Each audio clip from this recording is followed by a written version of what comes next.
तो हेलो बच्चों, कैसे हैं आप सब। I hope you are very well. और आपकी प्रिपरेशन जो चल रही है वो एकदम बढ़िया तरीके से चल रही है, रफ्तार से चल रही है। और चलिए शुरू करते हैं आज का लेक्चर। और आज के लेक्चर में हम आरएनए के बारे में देखेंगे। आरएनए क्या होते हैं, नॉन जेनेटिक आरएनए के बारे में मतलब कि आज हम मतलब कि बहुत सारी चीजों को देख लेंगे। और इसके बाद हम ट्रांसलेशन के बारे में बढ़िया तरीके से देख लेंगे। तो चलिए शुरू करते हैं। और तो आज बढ़िया तरीके से सेशन को ज्वाइन करिए और बढ़िया तरीके से, मस्त तरीके से और मजे तरीके से पढ़िए एकदम। यहाँ पर क्या दिया है मेरे भाई, आरएनए ही पहले लिखे हैं। अब आरएनए लिखे हुए हैं तो यहाँ पर सर आरएनए के बारे में जानना जरूरी है। बहुत बच्चे होंगे जो आरएनए के बारे में नहीं जानते होंगे। तो आरएनए क्या होता है, राइबोस न्यूक्लिक एसिड। क्या होता है, राइबोस न्यूक्लिक एसिड। याद रहेगा इसकी, आपको याद रखना है राइबोस न्यूक्लिक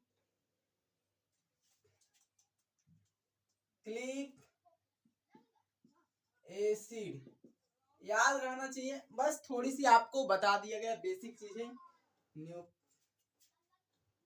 न्यूक्लिक एसिड।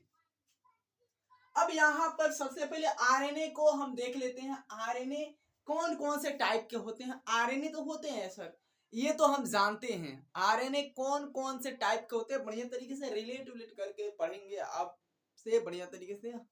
और आरएनए कौन कौन से टाइप के होते हैं, तो आरएनए आपको पता ही है क्या होते हैं। एक जेनेटिक होते हैं। क्या होते हैं, एक जेनेटिक आरएनए होते हैं और एक क्या होते हैं, नॉन जेनेटिक होते हैं। आपको अगर पता है तो ठीक है, अगर नहीं पता है तो भी ठीक है। जेनेटिक आरएनए होते हैं और एक क्या होते हैं, नॉन जेनेटिक आरएनए होते हैं। नॉन जेनेटिक आरएनए होते हैं, समझ में आ रहा है। अब नॉन जेनेटिक आरएनए सर क्या होते हैं, आप तो मतलब कि ये भी जानना जरूरी है, बहुत बड़ी ये समस्या है। और यहाँ पर तो हम लिख देते हैं नॉन जेनेटिक आरएनए के बारे में। तो एक आता है आरएनए, एक आता है क्या, आरएनए। चलिए सर यहाँ पर ये भी जानिए। फर्स्ट ऑफ ऑल, सेकेंड, पहला, दूसरा, तीसरा बता दो, लगे हाथ बता दो। तो यहाँ पर क्या होता है, टीआरएनए होता है। फोर्थ, सर फोर्थ भी होता है, हाँ मेरे भाई। क्या होता है, एसएनआरएनए होता है। और फिफ्थ क्या सर, कितना लिखोगे फिफ्थ, चलो फिफ्थ एसएनओआरएनए होता है। क्या होता है, एसएनओआरएनए। अब इन सब के बारे में डिटेल में हम जान सकते हैं, जानेंगे। देखो यहाँ पर तो आपको सबका फुल फॉर्म पता ही होगा, फुल फॉर्म की जरूरत नहीं है, हम फुल फॉर्म यहाँ पर नहीं बताएंगे आपको, उतना जल्दी बनता है बताना। क्या होता है, राइबोसोमल आरएनए, क्या होता है, मैसेंजर आरएनए और टी ट्रांसफर आरएनए। यहाँ पर ये सारा चीज समझ में आ गया। एसएनआरएनए क्या होता है, तो क्या होता है, स्मॉल न्यूक्लियर आरएनए। क्या होता है, स्मॉल न्यूक्लियर आरएनए, आपको पता होगा, पिछली वीडियो अगर नहीं देखे। और ये क्या होता है, तो स्मॉल न्यूक्लियोइड। क्या होता है, स्मॉल न्यूक्लियोइड आरएनए। क्या होता है, न्यूक्लियोइड आरएनए। समझ में, तो ये तो समझ में आ गया सर, इतना समझ में आ गया। अब चलो यहाँ पर हम बारी बारी से हम आरआरएनए के बारे में देख लेते हैं। आरआरएनए क्या होता है इसके बारे में डिटेल में जान लेते हैं। तो यहाँ से हम आरआरएनए के बारे में जान लेते हैं। वीडियो को पॉज करके नोट कर लेना मेरे भाई।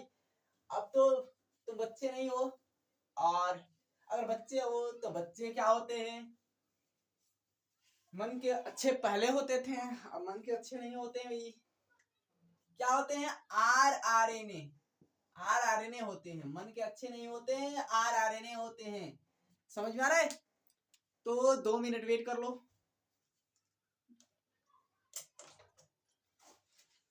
सॉरी फॉर, तो 2 मिनट नहीं 2 सेकंड वेट किए। अब यहाँ पर देखो आरआरएनए खूब बढ़िया से आपको बताया गया, एकदम बढ़िया तरीके से। कहाँ बताया गया सर, कहीं तो दिखाई नहीं दे रहा है। तो हम बता रहे हैं मेरे भाई आरआरएनए। अब देखो यहाँ पर सबसे पहले आप क्या लिख सकते हो, आरआरएनए क्या होता है। तो देखो जितना होल आरएनए होता है ना, हमारा पूरा आरएनए का 70 से 75% आरएनए कौन सा आरएनए होता है, तो आरआरएनए होता है। तो होल आरएनए में क्या होता है, होल आरएनए में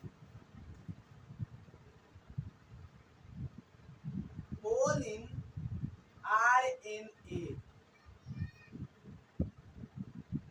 होल आरएनए में आरएनए कितना परसेंट होता है? तो 70 से 75% क्या होते हैं? 70 से 75%, 70 से 75% आवाज क्योंकि कम आ रहा होगा आप लोग के पास। 70 से 75 डिजिट 70 to 75% होते हैं कौन? तो आरएनए। ये याद रखना, ये बढ़िया है, ये बढ़िया है, ये याद रखने वाला है। और यहाँ पर क्या होता है? तो ये सबसे लार्जेस्ट आरएनए होता है। क्या होता है? ये लार्जेस्ट आरएनए होता है। दूसरा पॉइंट देखो, पॉइंट फ्लो चार्ट में और बढ़िया तरीके से बताया जा रहा है। क्या होता है इसका? ये क्या होता है? ये लार्जेस्ट होता है। अब लार्जेस्ट बोले तो ये क्या होता है? सबसे लार्जेस्ट होता है, सबसे बड़ा आरएनए होता है। क्या होता है? लार्जेस्ट आरएनए होता है, आरएनए बड़ा आरएनए होता है। इसके लिए भी 2 मिनट वेट कर लो मेरे भाई। तो हो गया मेरे भाई। चलो बढ़िया से आप फिल कर दिए। देखो यहाँ पर लिख देते हैं क्या होता है कि लार्जेस्ट आरएनए होता है। क्या होता है? सबसे बड़ा आरएनए होता है। क्या होता है? सबसे बड़ा आरएनए होता है। अगला पॉइंट ये हमारा था कि सबसे बड़ा आरएनए होता है। ये क्या होता है? ये कितना परसेंट कंट्रीब्यूट करता है अपने आप को? तो 70 to 75% क्या करता है? अपने आप को कंट्रीब्यूट करता है। समझ में आ रहा है? अब अगला पॉइंट क्या है कि ये मोर स्टेबल आरएनए होता है। क्या होता है? ये क्या होता है? तो मोस्ट स्टेबल आरएनए होता है, आरएनए। क्या होता है? ये मोस्ट स्टेबल आरएनए होता है। क्या होता है? ये मोस्ट स्टेबल आरएनए होता है। मोस्ट स्टेबल, सबसे ज्यादा स्टेबल आरएनए होता है। यहाँ पर आपको 3 पॉइंट फर्दर अभी समझ में आ गया होगा। अब यहाँ पर अगला पॉइंट हम क्या लिखना चाह रहे हैं मेरे भाई? तो देखो अगला पॉइंट हो गया होगा आप तो। अब बढ़िया है आप। अब देखो यहाँ पर क्या है? ये जो हम लोग में होता है, हम लोग तो क्या है भाई, हम लोग यूकैरियोटिक ऑर्गेनिज्म में, हम लोग में कहाँ होता है आरएनए सिंथेसाइज कहाँ होता है? तो आपको पता है आरएनए सिंथेसाइज कहाँ होता है? हम लोगों में न्यूक्लियस में होता है। न्यूक्लियस में कैसे होता है?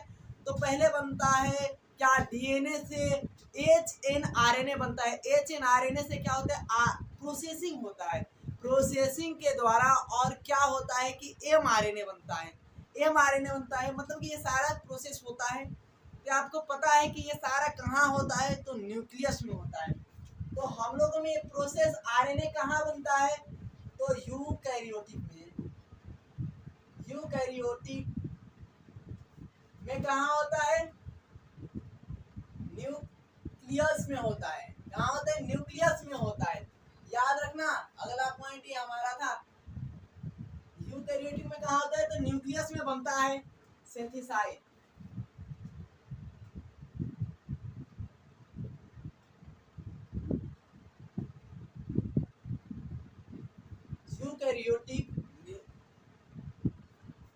यूकैरियोटिक का कहाँ मेरे भाई? तो न्यूक्लियस में। कहाँ लोकेटेड होता है? मतलब कि ये कहाँ बनता है? कहाँ? तो न्यूक्लियस में। और प्रोकैरियोटिक में कहाँ बनता है?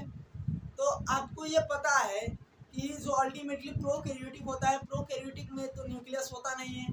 सारा काम कहाँ होता है? तो सारा काम साइटोप्लाज्म में होता है। तो पता है कि प्रोकैरियोटिक में कहाँ बनता है? तो प्रोकैरियोटिक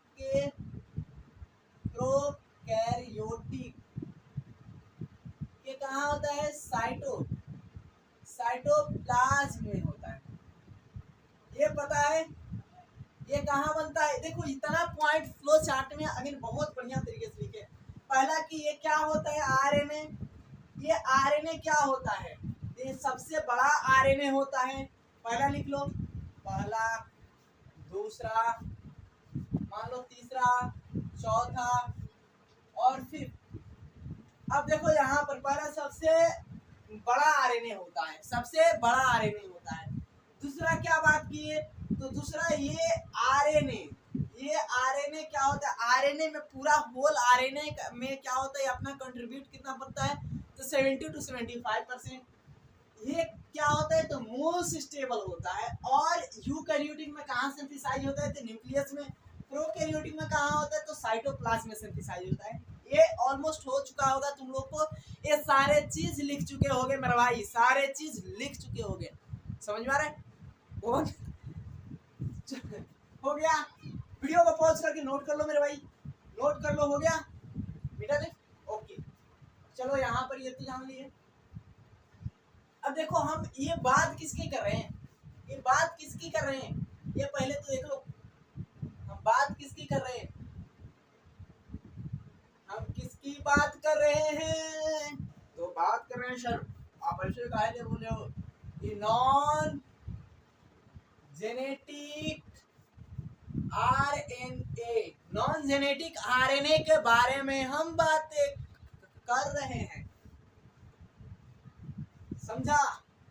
तो ये बाबू राव का स्टाइल है, यहाँ पर ही समझ में आ गया। अब यहाँ पर बात कर लेते हैं हम क्या भाई, तो एमआरएनए के बारे में बातें कर लेते हैं। एमआरएनए के बारे में, अभी एमआरएनए क्या होता है, कैसे होता है, ये आपको 2-3 पॉइंट हम डीजल बात करना है। ये देखो, ये लेस स्टेबल होता है। क्या होता है ये? क्या होता है? लेस स्टेबल यानी ऑन स्टेबल होता है, यानी ऑन स्टेबल, ऑन स्टेबल एक ही बात है। ऑन स्टेबल या लेस स्टेबल होता है, ये पहला हो गया। ये आपको ये पता है क्यों लेस स्टेबल, आपको पता है जब पोली एडेनाइलीकरण किया जाता है, एडेनाइलीकरण किया गया था, हम आपको बताए थे जब ट्रांसक्रिप्शन जो बताए थे, ट्रांसक्रिप्शन में क्या किए थे तो पोली एडेनाइलीकरण किए थे। पोली एडेनाइलीकरण कब किए थे आपको पता है?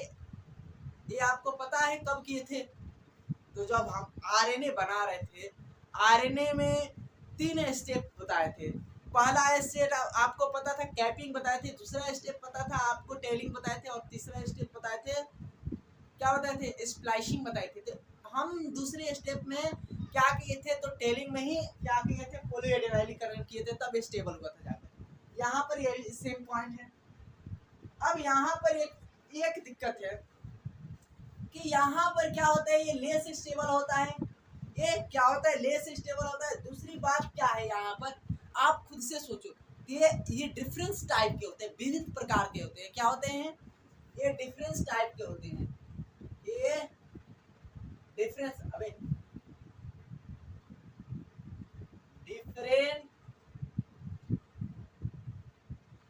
टाइप के होते हैं। समझ में आ रहा है?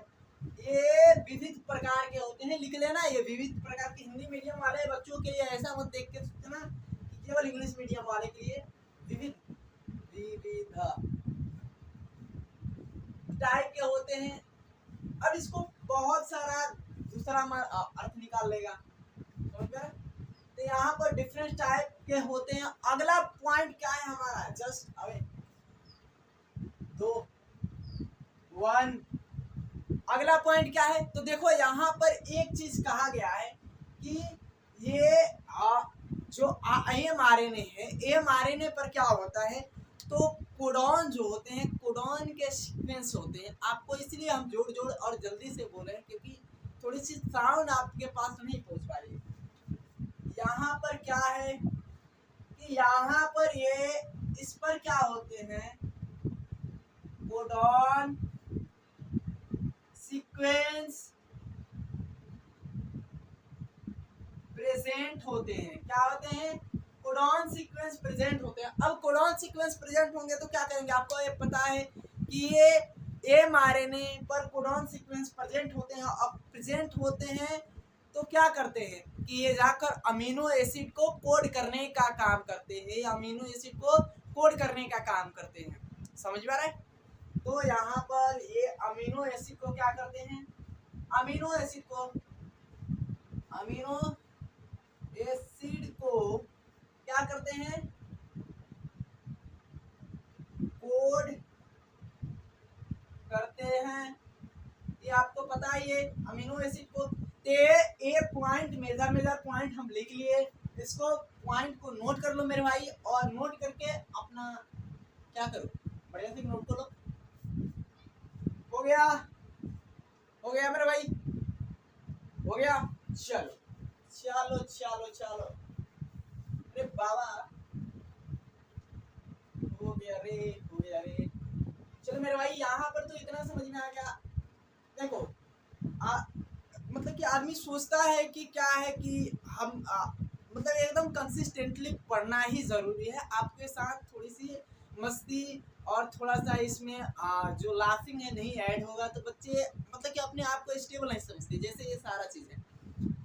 तो स्टेबल समझने के लिए, बच्चों को स्टेबल लगने के लिए, बनने के लिए क्या करना पड़ता है, उसमें हंसी मजाक थोड़ी सी डालना पड़ता है, मिर्च मसाला थोड़ा सा उसमें ठूसना पड़ता है।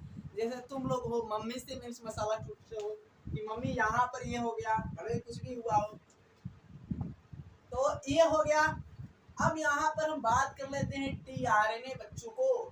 टीआरएनए बच्चों को क्या बात कर लेते हैं, तो पहला बात है कि ये लार्जेस्ट नहीं होता, ये क्या होता है कि स्मॉलेस्ट होता है। क्या होता है, ये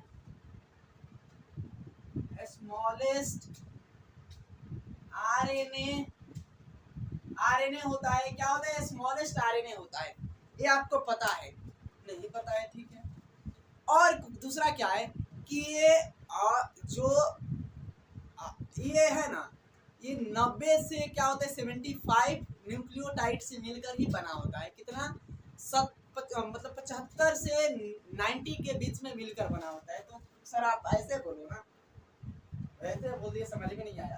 तो ये क्या होते हैं कि फिर लिख रहे हैं उल्टा, 70 से 90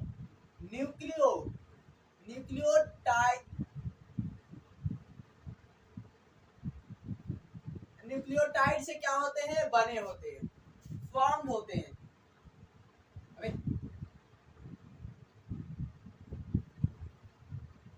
बने होते हैं यहाँ पर। ये समझ में आ गया, ये समझ में आ गया। अब दूसरा ये क्या है कि इसको अडेप्टर आरएनए भी कहा जाता है। क्या बोला जाता है, अडेप्टर आरएनए। अभी बताएंगे अडेप्टर, इसे अडेप्टर के रूप में भी देखा जाता है। अडेप्टर क्या होता है ये आपको पता नहीं है, लेकिन हम बताएंगे। और तीसरा पॉइंट हो गया। चौथा पॉइंट क्या है कि ये सोलूबल आरएनए भी कहलाता है। क्या, सोलूबल यानी घुलनशील आरएनए भी कहलाता है। ये क्या कहलाता है, ये सोलूबल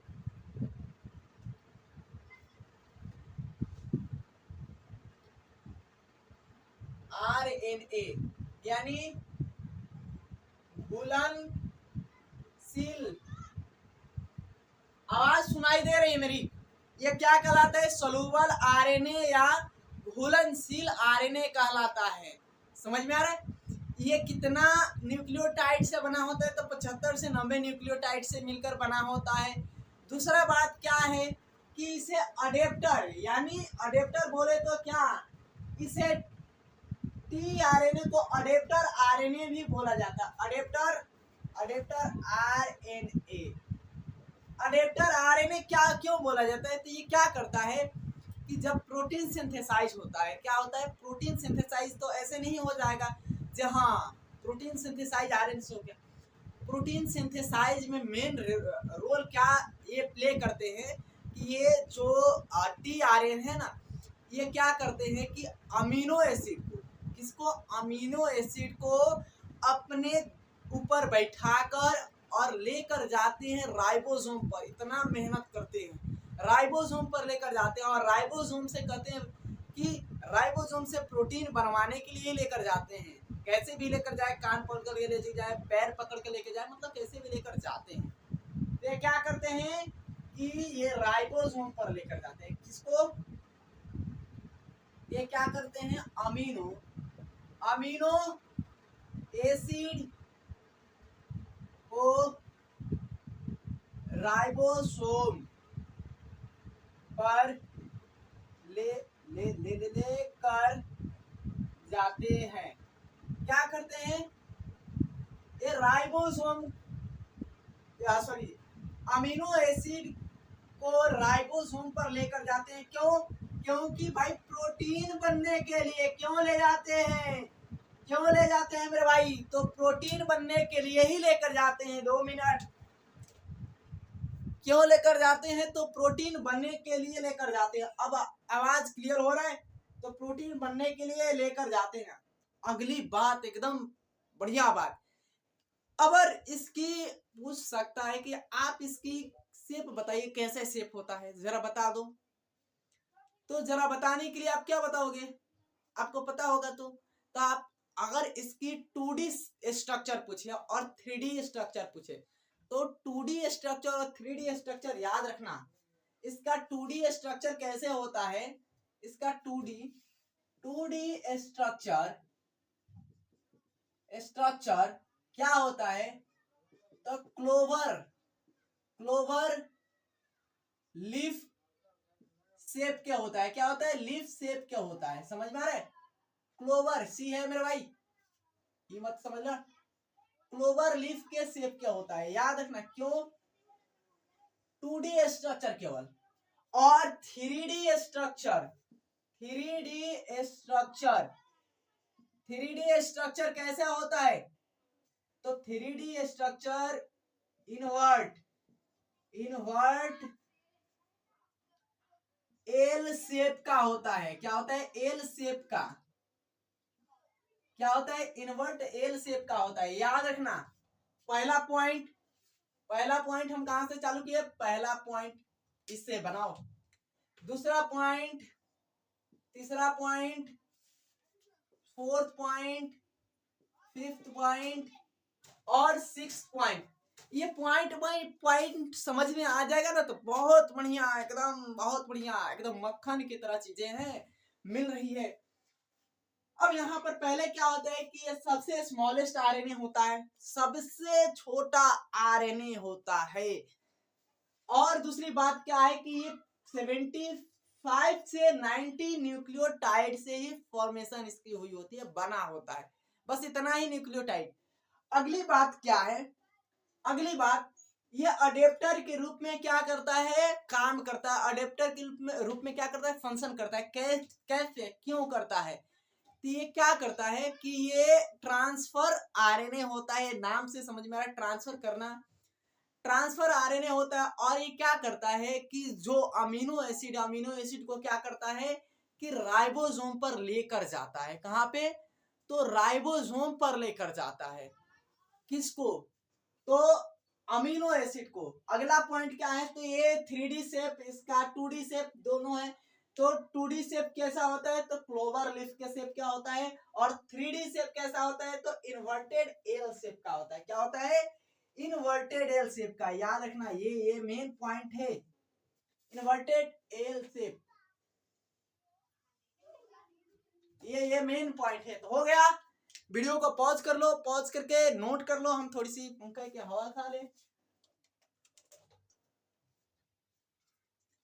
हो गया मेरे भाई? हो गया ना?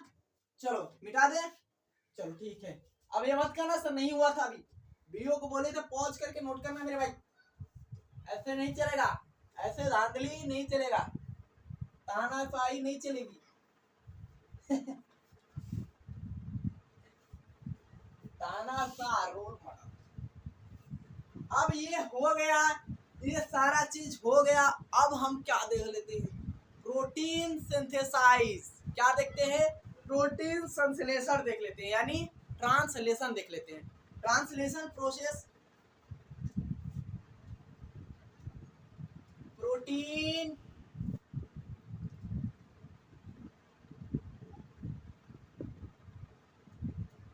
प्रोसेस यानी ट्रांसलेशन। क्या देखते हैं?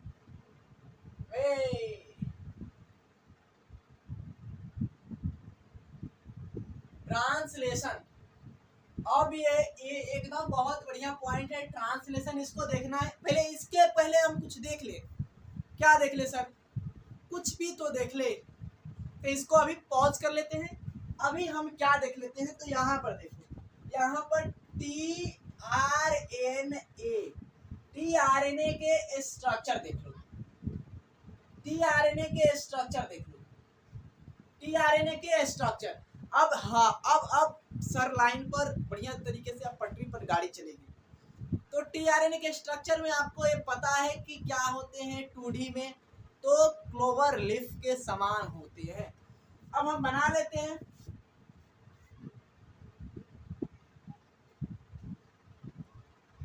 ये ऐसे फिगर हम लोग ऐसे कैसे आदमी रहते हैं यहाँ भाई।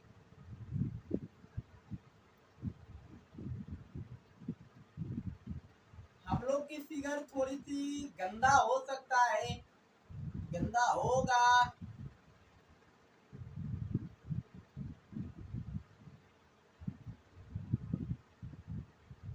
हो भी सकता है, ऐसा कोई कर नहीं सकता।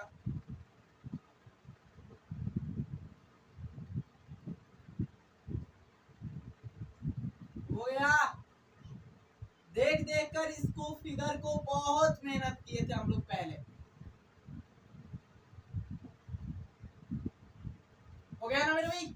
अब देखो यहाँ पर ये क्या लग रहा है, ये क्या गुच्छा लग रहा है, ये नारियल का गुच्छा लग रहा है। नहीं, नारियल का नहीं है, अभी ध्यान से देखना। ये क्या है, ये 2D शेप है। क्या है, 2D शेप है, समझ में आ रहा है? 2D शेप है। 2D शेप में यहाँ पर ये रे बाबा यहाँ पर ए सी सी ये दिखाई दे रहा है मेरे भाई। अब यहाँ पर ये बढ़िया तरीके से किताब में दिया है, अभी एनसीईआरटी की किताब बढ़िया तरीके से दिया है, उसको पढ़ लेना, देख लेना, लेकिन समझाएंगे बढ़िया तरीके से। अब देखो यहाँ पर आपको ये पता है 3 डेज 5 डेज, ये बना लेना 3 डेज और 5 डेज स्ट्रक्चर। अब देखो यहाँ पर होता क्या है, यहाँ पर ये 5 डेज और ये 3 डेज है ना, ये आपको पता है कि टीआरएनए क्या है, सारा चीज पहले लिख दिए। टीआरएनए क्या होता है, टीआरएनए तो अमीनो एसिड से जुड़ता है। तो अमीनो एसिड कहाँ जुड़ता है, टीआरएनए पर अमीनो एसिड कहाँ जुड़ता है, तो 3' पर क्या होता है, 3' पर क्या होता है, अमीनो एसिड क्या होता है, ऐड होता है, एडिशन होता है, जुड़ाव होता है। यहाँ पर ये पॉइंट बहुत बढ़िया है एकदम। अब इसके बाद हम देख लेते हैं ये जो होता है ना, ये इस पर क्या होते हैं कि ये जो mRNA होता है, mRNA पर क्या होते हैं, कोडॉन के सीक्वेंस होते हैं। mRNA पर क्या होता है, कोडॉन का सीक्वेंस होते हैं। और टीआरएनए पर क्या होता है, एंटी कोडॉन का सीक्वेंस होता है, एंटी कोडॉन का। ये यहाँ पर लिख दो कि mRNA पर क्या होते हैं, कोडॉन का सीक्वेंस होते हैं। ये कोडॉन का क्या होता है,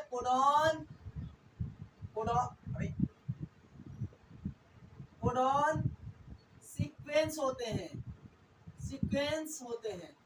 और कोडॉन के सीक्वेंस क्या होते हैं, ये होते हैं UAGUC, ये कोडॉन का सीक्वेंस है, पता ही है यहाँ पर ऐसे। और एंटी कोडॉन किस पर होते हैं, तो टीआरएनए पर क्या होते हैं, तो anti codon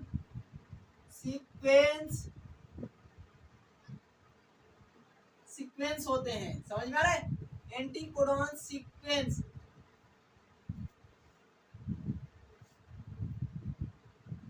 anti codon sequence होते हैं। समझ में आ रहा है। अब देखो ए का एंटी कोडॉन क्या हो जाता है, तो यू, जी का है तो सी, यू ए और जी, ये क्या होते हैं, उल्टा होते हैं। ये एंटी कोडॉन सीक्वेंस होते हैं, क्या होते हैं, ये एंटी कोडॉन सीक्वेंस होते हैं, एंटी कोडॉन सीक्वेंस होते हैं। समझ में आ रहा है मेरे भाई, ये एंटी कोडॉन सीक्वेंस है, समझ में आ रहा है, बना लो, ये बहुत बढ़िया। इस पर क्या होते हैं, टीआरएनए पर एंटी कोडॉन सीक्वेंस होते हैं, एंटी कोडॉन सीक्वेंस। अब देखो यहाँ पर ही होंगे एंटी कोडॉन, इसे लूप बोला जाता है। इसे क्या बोला जाता है, लूप बोला जाता है। किसे लूप बोला जाता है, बस इसको लूप बोला जाता है, इसको लूप बोला जाता है, इसको लूप बोला जाता है। लेकिन इस लूप को क्या बोला जाता है, तो एंटी कोडॉन लूप बोला जाता है। क्या बोला जाता है, एंटीकोडॉन लूप बोला जाता है। अब एंटीकोडॉन लूप समझ में आ गया सर? आपकी बातें से लग रहा है कि हाँ अब समझ में आ जाएगा, अब धीरे धीरे बढ़िया लग रहा है। अब देखो यहाँ पर ये लूप तो छोटी है, तो इसे डी ए और इसे T5C DHU लिख दो, ठीक रहेगा। DHU क्या बोले जाते हैं? इसे भुजा, आराम से हिंदी मीडियम में बता दे थोड़ी सी, भुजा। DH भुजा होते हैं। भुजा मतलब कि एंगल का एंगल जो देखे हो ना, एंगल तो एंगल में एक भुजा, दो भुजा, तीन भुजा होता है एंगल। तो वैसे ये क्या होते हैं? DH भुजा। ये क्या होते हैं? T5C भुजा होते हैं। सर ये समझ में आ गया, आपकी बात बढ़िया है। यहाँ पर इस पर एंटीकोडॉन होते हैं, तो इस पर होंगे एंटीकोडॉन। इस पर यहाँ पर अमीनो एसिड होता है। अब देखो एक बात है क्या कि जो टीआरएनए है, टीआरएनए में क्या होते हैं? टीआरएनए में ऑन यूजुअल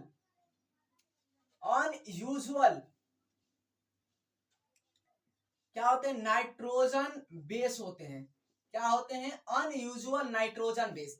याद रखना, टीआरएनए में अनयूजुअल नाइट्रोजन बेस होते हैं। अब अनयूजुअल नाइट्रोजन बेस कौन कौन होते हैं भाई? अगर मान लो कि नाइट्रोजन बेस तो होते ही है टीआरएनए में, पता ही नाइट्रोजन बेस, ये नाइट्रोजन ही तो बेस है मेरे भाई। भले इसे हम क्या बोले? एंटीकोडॉन बोले, लेकिन ये क्या है? नाइट्रोजन बेस है। और नाइट्रोजन बेस है तो यहाँ पर एक्स्ट्रा क्या होते हैं? अनयूजुअल एक्स्ट्रा तीन और क्या होते हैं? तो नाइट्रोजन बेस होते हैं। और वो कौन कौन होते हैं? एक ये महाजी होते हैं, एक ये होता है, एक ये होता है। ये क्या होता है भाई? तो डाई क्या होते हैं? हाइड्रो यूरेडिन होता है, डाई हाइड्रो यूरेडिन पहला। दूसरा क्या होता है?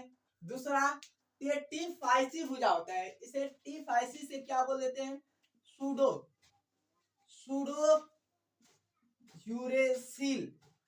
यूरेसिल बोला जाता है, सूडो यूरेसिल। और इसे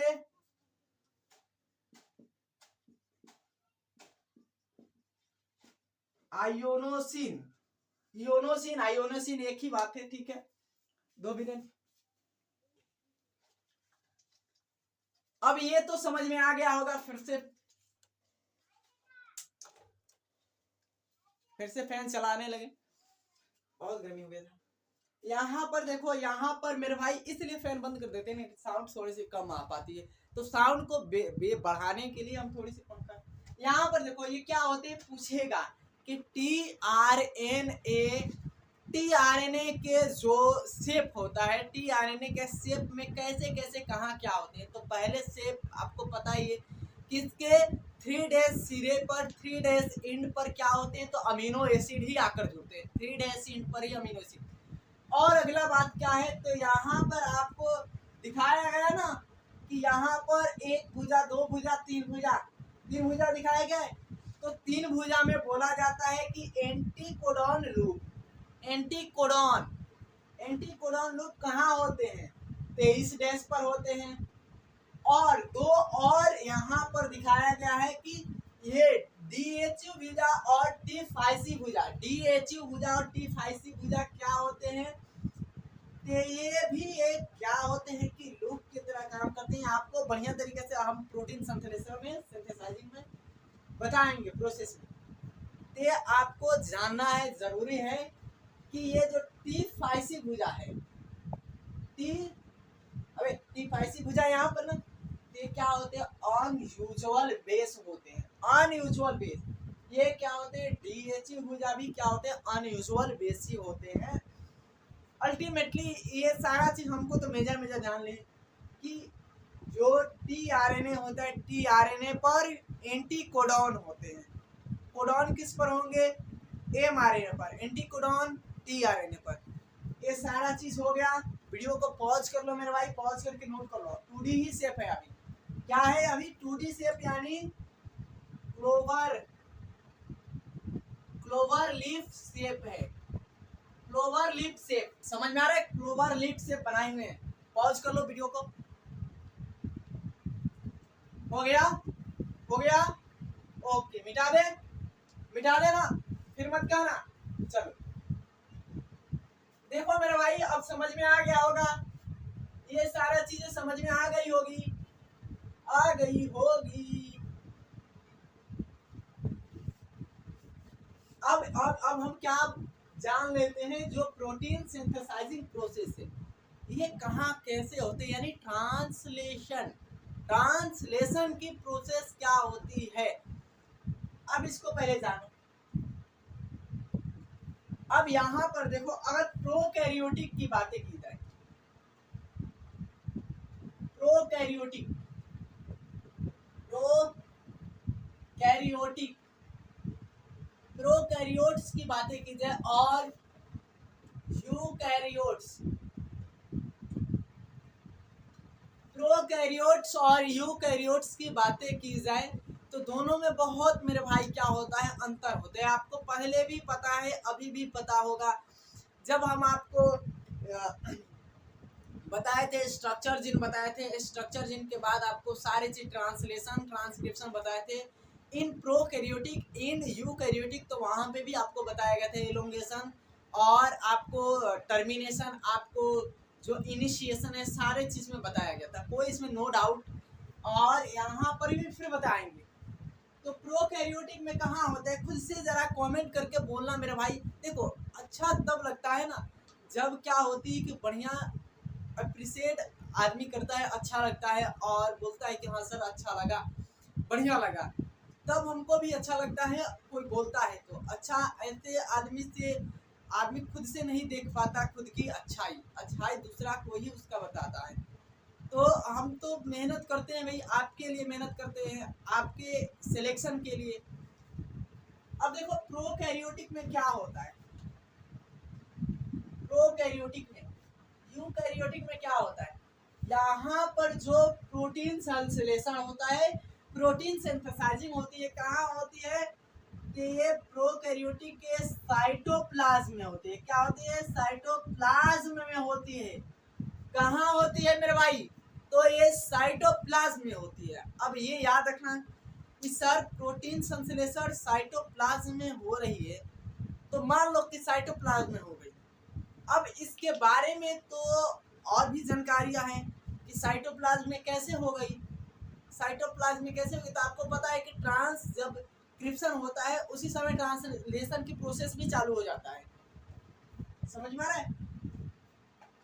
तो ये साइटोप्लाज्म में पूछेगा, ये भी पूछ सकता है, ऐसे भी पूछ सकता है कि जो प्रोकैरियोटिक होते हैं, प्रोकैरियोटिक में जो राइबोसोम होता है, राइबोसोम, राइबोसोम होता है, कहाँ कहाँ पाया जाता है। अरे राइबोसोम पे ही तो प्रोटीन संश्लेषण होगा। तो पूछ सकता है कि जो राइबोसोम होता है, क्या होता है, प्रोकैरियोटिक राइबोसोम, राइबोसोम, यहाँ पे भी राइबो, राइबो लिख दो, राइबोसोम। प्रोकैरियोटिक में राइबोसोम कहाँ कहाँ पाए जाते हैं, प्रोटीन संश्लेषण उसी पर न जाकर होगा। तो आपको ये पता है कि प्रोकैरियोटिक में साइटोप्लाज्म में पाए जाते हैं, दूसरा कहीं नहीं पाया जाता। और यूकैरियोटिक में कहाँ होते हैं, इसमें भी साइटोप्लाज्म होता है, लेकिन इसमें साइटोप्लाज्म के अलावा भी बहुत जगह होता है। इसमें क्या होता है, इसमें भी फ्री होते हैं, इसमें भी फ्री होते हैं। फ्री क्या होते हैं, राइबोसोम क्या होते हैं, इन न्यूक्लियस। अबे यहाँ पर साइटोप्लाज्म क्या होते हैं, स्वतंत्र रूप, स्वतंत्र रूप से राइबोसोम क्या होते हैं, साइटोप्लाज्म में होते हैं। तो यहाँ पर थोड़ी सी एक पॉइंट थी। दूसरा पॉइंट क्या था मेरे भाई, तो दूसरा पॉइंट में हम लिख सकते थे कि जो साइटोप्लाज्म के अलावा राइबोसोम ER के क्या होते हैं, इंडोप्लाज्मिक रेटिकुलम के क्या होते हैं, तो अंदर प्रदवीय जलिका के क्या होते हैं, तो झिल्ली पर होते हैं।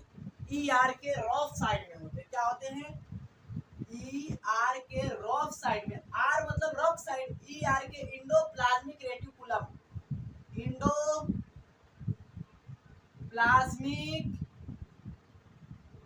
रेटिकुलम। इंडोप्लाज्मिक रेटिकुलम के क्या होते हैं, झिल्ली पर भी होते हैं राइबोसोम। तीसरा कहाँ होते हैं राइबोसोम, तीसरा राइबोसोम कहाँ होते हैं, तो माइटोकॉन्ड्रिया में होते हैं, माइटोकॉन्ड्रिया। और चौथा कहाँ होते हैं, चौथा राइबोसोम कहाँ पाए जाते हैं, तो प्लास्टेड में होते हैं, प्लास्टेड में होते हैं। यहाँ पर आपको पता है कि ये दोनों क्या है, तो ये दोनों कोशिकांग है। ये क्या है, दोनों कोशिकांग है, मतलब सेल के अंदर सेल है, समझ में आ रहा है, ये कोशिकांग है, सेल है। अब ये सारा चीज आपको क्लियर हो गया होगा, ये सारा चीज बढ़िया तरीके से समझ में आ गया होगा। तो वीडियो को पॉज करके नोट कर लो मेरे भाई, नोट कर लो। अब इससे पहले देखो, इससे पहले हम कुछ समझा देते हैं। क्या समझा देते हैं, जो हमारे याद रखना है, ये याद रखने वाली है, ये नोट कर देने वाली है बात को, मेरी नोट कर लेना मेरे भाई। कहाँ रहते हैं, क्या रहते हैं, कैसे रहते हैं, ये आपको क्या रहते हैं ये जानना है। तो जो आपको अमीनो एसिड होते हैं ना, जो अमीनो एसिड वो क्या होते हैं कि जो हमारा साइटोप्लाज्म उसमें क्या होते हैं, कभी कभी कुछ अमीनो एसिड, कुछ क्या होते हैं बायोमोलिक्यूल, कुछ बायोमोलिक्यूल क्या होते हैं कि निष्क्रिय अवस्था में क्या होते हैं, इनएक्टिवेटेड क्या होते हैं, फॉर्म में रहते हैं, इनएक्टिवेटेड फॉर्म में रहते हैं। और वहां से फिर जब जब इनएक्टिवेटेड फॉर्म में होंगे तो क्या होगा कि प्रोटीन तो बनेगा नहीं, तो इनको एक्टिवेट करने के लिए, इनको एक्टिवेशन करने के लिए, एक्टिवेशन ऑफ अमीनो एसिड को एक्टिवेशन करने के लिए हम क्या करते हैं, साइड से इसको एनर्जी क्या करते हैं, देते हैं, साइड से एनर्जी इसको देते हैं। ले मेरे भाई एनर्जी ले, छुक छुक छुक छुक चल, कहाँ पे, तो एनर्जी लेकर जाग और उठ जा, उठ जा मतलब कि जाग जा, और कहाँ पे चल, तो और राइबोसोम पर चल, राइबोसोम पर चल, राइबोसोम पर ऐसे तो जाएगा नहीं, उसको जाने के लिए क्या चाहिए, उसको मर्सिडीज चाहिए, उसको एक बढ़िया सा थार चाहिए। थार में कौन सी थार में जाएगा, तो टीआरएनए के थार में जाएगा, टीआरएनए थार में जाएगा, थार में बैठेगा, मेन हॉट सीट पर बैठेगा और जाएगा, जाकर क्या करेगा, प्रोटीन बनाएगा। तो इसको नोट कर लो, वीडियो को पॉज करके, ये सारा चीज अभी बताएंगे।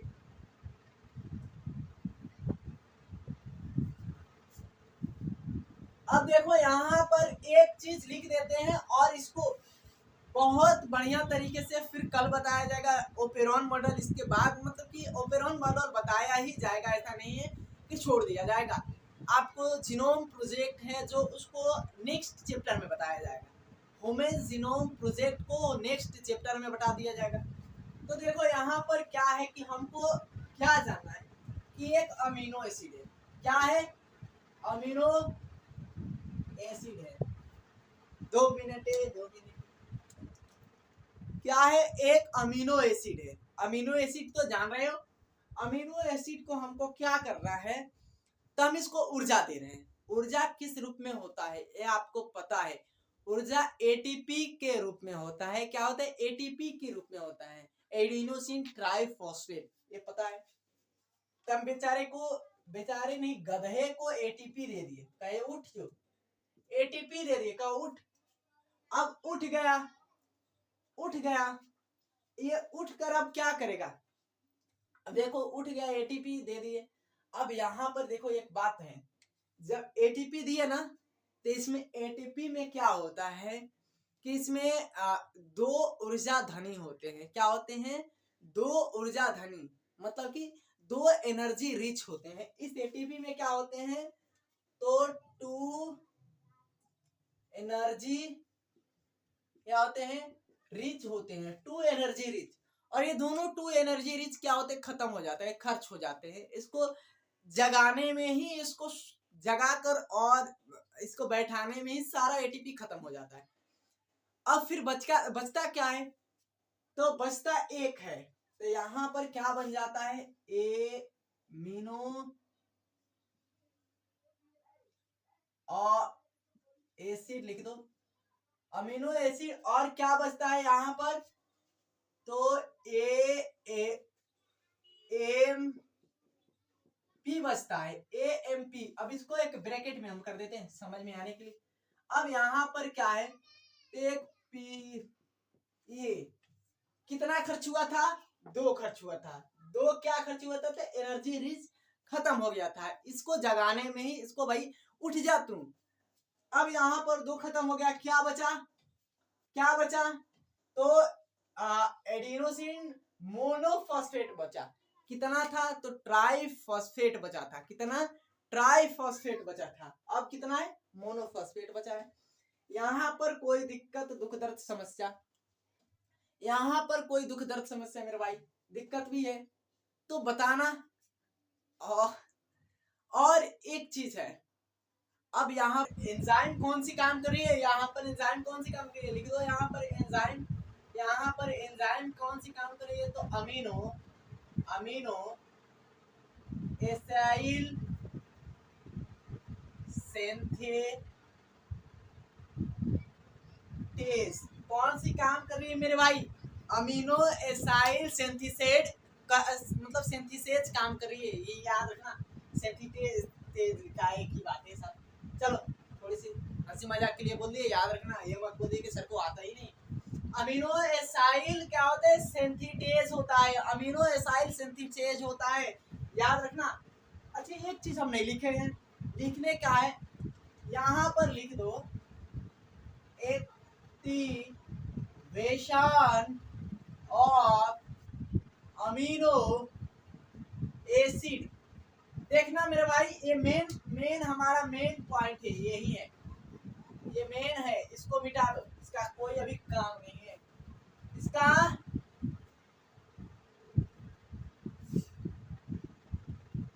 इसका कोई काम नहीं था इसीलिए मिटा दिए। ये है हमारा मेन है, क्या है, एक्टिवेशन ऑफ एमिनो एसिड, मतलब एक्टिवेशन, इसको जगा रहे हैं, इसको एक्टिवेट कर रहे हैं, समझ में आ रहा है, तो इसीलिए लिखे। अब यहाँ पर सारा चीज डालते जाओ। अब यहाँ पर क्या कौन सी एंजाइम काम की, तो अमीनो एसिटाइल सिंथेसेज काम किया। और यहाँ पर देखो, अब ये तो जग गया, अब जग कर क्या करेगा, वहां पर क्या करेगा, लोरी गाएगा, वहां पर क्या करेगा, मंगल गीत गाएगा, कुछ नहीं करेगा वैसा। उसको अब कहाँ जाना है, तो राइबोसोम पर जाना है, तो उसको राइबोसोम पर जाने के लिए कौन ले जाएगा, टीआरएनए लेकर जाएगा। टीआरएनए आया, टीआरएनए यहाँ पर आ गया भाई, चलो छुक छुक छुक करके आ गया यहाँ पर टीआरएनए आ गया, टीआरएनए और अमीनो एसिड जुड़ गए, अमीनो एसिड क्या हुए, जुड़ गए। अब ये जो है ना, ये एमपी, ये इससे अलग हो जाएगा, ये क्या हो जाएगा, इससे अलग हो जाएगा, ये क्या हो जाएगा, इससे अलग हो जाएगा, एमपी क्या होगा, इससे अलग हो जाएगा। आवाज नहीं जा रहा होगा तो फिर से दोहरा कर सामने होकर बोले मेरे भाई कि जब यहाँ पर टीआरएनए आकर छुक छुक छुक करके और क्या किया कि लग गया, और यहाँ पर बोला कि नहीं बैठ जाओ अमीनो एसिड, तो अमीनो एसिड इसने बैठ गया, और जब बैठ गया तो ये क्या हुआ, ये अलग हो गया, ये अलग हो गया। अब देखो यहाँ पर भी एंजाइम काम करेगा, पहले इसको एक्टिवेट करने में भी एंजाइम काम किया, इसको जगाकर ऊर्जा देने में भी एंजाइम काम किया। Amino acid, amino acetyl acyl synthetase काम किया, और यहाँ पर भी यही काम करेगा, यहाँ पर भी क्या काम करेगा मेरे भाई, यहाँ पर भी क्या काम करेगा, अमीनो एसिड एसाइल सिंथेसेज,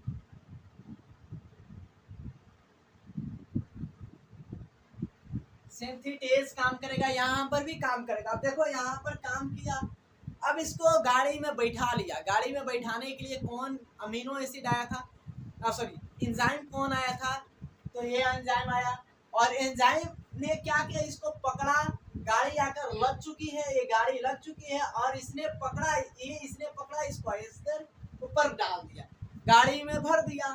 और भरने वाली ये थी, फिर इसको जगाने वाली भी कौन थी, इसको सो गया था तो जगाने वाली भी यही एंजाइम थी। ये क्या है, एंजाइम है, एंजाइम है, क्या है, एंजाइम। अब यहाँ पर अब जब टीआरएनए अमीनो एसिड से साथ जुड़ जाता है, इसे कौन सी प्रोसेस कहा जाता है, तो इसे बोला जाता है अमीनो एसाइलेशन। अमीनो क्या बोला जाता है, एसाइलेशन। इस प्रक्रिया को क्या बोला जाता है, अमीनो एसाइलेशन। अमीनो एसाइलेशन किसे कहते हैं, पूछ सकता है। अमीनो एसाइलेशन तो बोलना क्या कि टीआरएनए और अमीनो एसिड के साथ जुड़ना, इसके साथ ऐड होना कौन सी प्रोसेस कहलाता है, तो अमीनो एसाइलेशन। एंजाइम कौन सी काम करती है, तो एंजाइम काम करती है अमीनो एसाइल सिंथेटेज काम करता है। समझ में आ रहा है, तो ये सारा चीज, आई होप ये सारा चीज क्लियर तरीके से समझ में आया होगा। अब हम क्या देख लेंगे, तो हम जो मिठाई थे क्या, तो हम प्रोसेस ऑफ क्या देख लेते हैं, प्रोटीन सिंथेसाइजिंग प्रोसेस देख लेते हैं। तो इसको आज नहीं देखेंगे, इसको अब कल देख लेंगे। इसमें हम स्ट्रक्चर एलोंगेशन बनाएंगे, टर्मिनेशन, फिर जैसे प्रोसेस हुआ था ट्रांसक्रिप्शन में वैसे ही होगा एलोंगेशन, टर्मिनेशन, और क्या होगा आपको, तो जो आप पढ़े थे इनिशिएशन, सेम चीजें हैं, सारा चीज वही होगा इसमें। और तो आई अब सारा चीज बढ़िया से समझ में आया होगा, और जोर जोर से बोलते बोलते गला बैठ चुका है। तो चलिए मिलते हैं नेक्स्ट वीडियो में। और आपसे फिर से रिक्वेस्ट है कि आप लोग पहले जो वीडियो है उसको बढ़िया, जो देखा है भाई उसने बढ़िया तरीके से देखा होगा, और बढ़िया तरीके से देखिए। आप हाफली देखकर इसको जज नहीं करिए कि हाँ टीचर ऐसे हैं और टीचर वैसे हैं, टीचर कम उम्र वाले हैं, टीचर हम कम उम्र वाले नहीं हैं। भले देखकर हमको दाढ़ी वाड़ी नहीं आया है, लेकिन कम उम्र वाले नहीं हैं भाई। क्या है कि हमने जो अभी प्रिपरेशन हम जो किए थे, जो हम 2020 में किए थे, उसके बाद हमारा अभी फेलियर जो भी चीज़ है आपको पता ही है, जानते ही हो। तो चलिए मिलते हैं नेक्स्ट वीडियो में।